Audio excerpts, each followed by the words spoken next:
Assalamualaikum warahmatullahi wabarakatuh. Selamat pagi anak-anakku semua. Semoga kalian selalu dalam lindungan Allah dan selalu diberikan kesehatan. Amin. Sebelum kita masuk ke dalam materi hari ini, alangkah lebih baiknya kita baca doa terlebih dahulu. Berdoa dimulai. Bismillahirrahmanirrahim. Rabbi zidni ilman warzuqni fahman. Ya Allah, tambahkanlah ilmuku dan pertinggilah kecerdasanku. Amin ya Allah, kabulkanlah permohonanku. Baik, kita lanjut. Hari ini kita akan mempelajari tentang siklus hidup hewan. Tema 6, cita-citaku, mata pelajaran IPA, semester. Lupa subscribe gratis.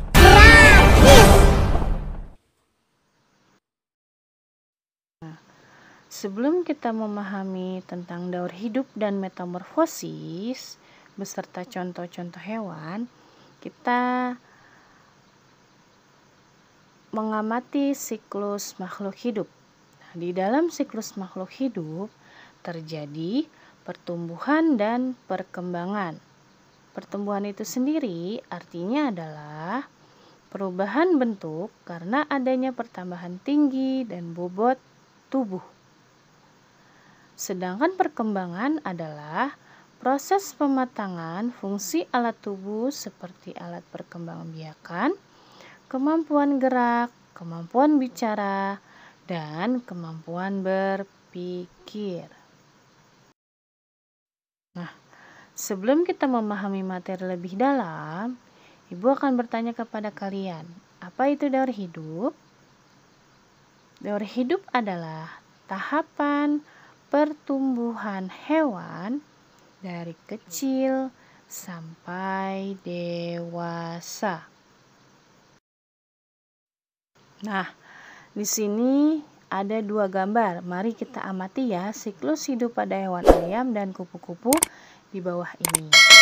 Nah, untuk ayam dan kupu-kupu sama-sama mengalami daur hidup. Bedanya kalau ayam tidak mengalami metamorfosis, sedangkan kupu-kupu mengalami metamorfosis. Dan setiap hewan mengalami pertumbuhan dan juga perkembangan. Nah, baik, kita akan lihat ya. Semua hewan mengalami daur hidup atau siklus hidup. Tetapi tidak semua hewan mengalami metamorfosis. Contohnya seperti ayam, kucing, dan masih banyak yang lainnya. Nah, untuk contoh yang akan Bu Guru berikan yaitu ayam. Ayam tidak mengalami metamorfosis karena apa? Karena ayam tidak mengalami perubahan bentuk tubuh dalam siklus hidupnya. Kita perhatikan ya. Dari mulai telur, kemudian telur dierami. Setelah telur dierami, beberapa minggu kemudian telur itu menetas. Nah, dari mulai telur menetas, kemudian menjadi anak ayam. Nah, dari anak ayam menjadi ayam dewasa tidak mengalami perubahan bentuk ya. Tubuhnya tidak mengalami perubahan bentuk, hanya mengalami perubahan ukuran. Dari anak ayam masih kecil, kemudian beberapa bulan kemudian si anak ayam ini berubah menjadi lebih besar tubuhnya dan bulu-bulunya juga berbeda ya, agak sedikit kasar. Nah, itu dia perbedaan hewan yang mengalami metamorfosis dan tidak mengalami metamorfosis. Nah, ini kita lihat pada daur hidup kupu-kupu. Sedangkan kupu-kupu ini mengalami metamorfosis. Kenapa begitu, Bu? Kita lihat ya gambarnya. Gambar di samping ini yaitu gambar daur hidup kupu-kupu. Dimulai dari telur. Setelah itu beberapa minggu telur ini menetas menjadi ular atau larva. Nah, dari telur ke ulat ini atau ke larva ini bentuknya berbeda.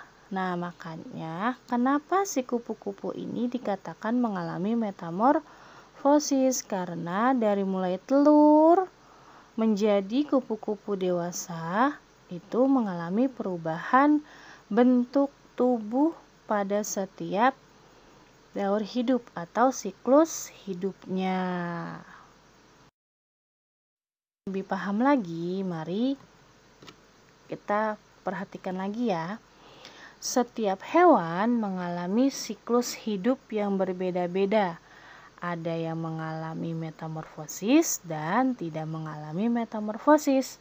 Dan metamorfosis itu sendiri terbagi menjadi dua bagian, yaitu metamorfosis sempurna dan metamorfosis tidak sempurna.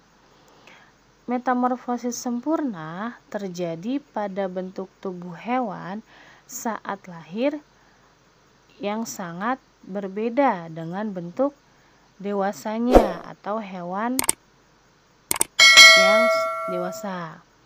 Sedangkan metamorfosis tidak sempurna terjadi pada bentuk tubuh hewan saat lahir tidak terlalu berbeda dengan bentuk dewasanya. Agar kalian lebih paham, Bu Guru akan memberikan contoh gambar berikut ini. Nah, di sini Ibu Guru akan memberikan contoh hewan yang mengalami metamorfosis sempurna, yaitu ada katak, ada nyamuk, ada lalat, dan yang terakhir kupu-kupu. Selain itu, ada contoh juga hewan yang mengalami metamorfosis tidak sempurna. Yang pertama, belalang. Yang kedua, kecoa. Dan yang terakhir, jangkrik. Nah, di sini Bu Guru akan memberikan contoh tentang metamorfosis sempurna dan tidak sempurna. Dia tahapan-tahapan metamorfosis sempurna dan tidak sempurna agar kalian lebih memahaminya. Kita lihat ya, yang pertama gambar kupu-kupu.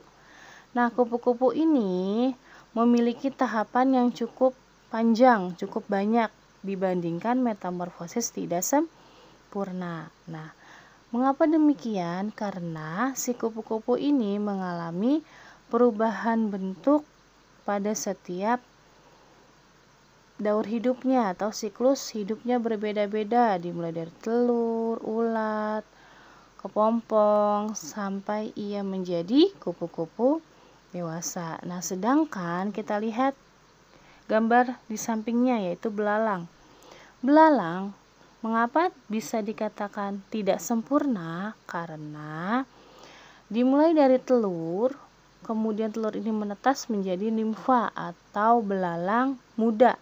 Nah, belalang muda ini belum memiliki sayap seperti belalang dewasa, tetapi bentuknya sama dengan wujud belalang yang dewasanya. Dari belalang muda kemudian belalang dewasanya wujudnya sama ya. Nah, itu yang membedakan antara metamorfosis sempurna dan metamorfosis tidak sempurna.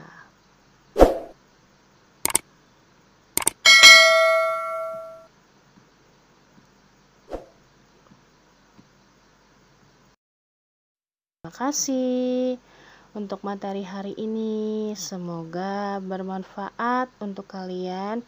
Dan apabila ada kekurangan dalam Bu Guru memberikan penjelasan materi hari ini, mohon dimaafkan. Terima kasih Bu Guru ucapkan. Wassalamualaikum warahmatullahi wabarakatuh.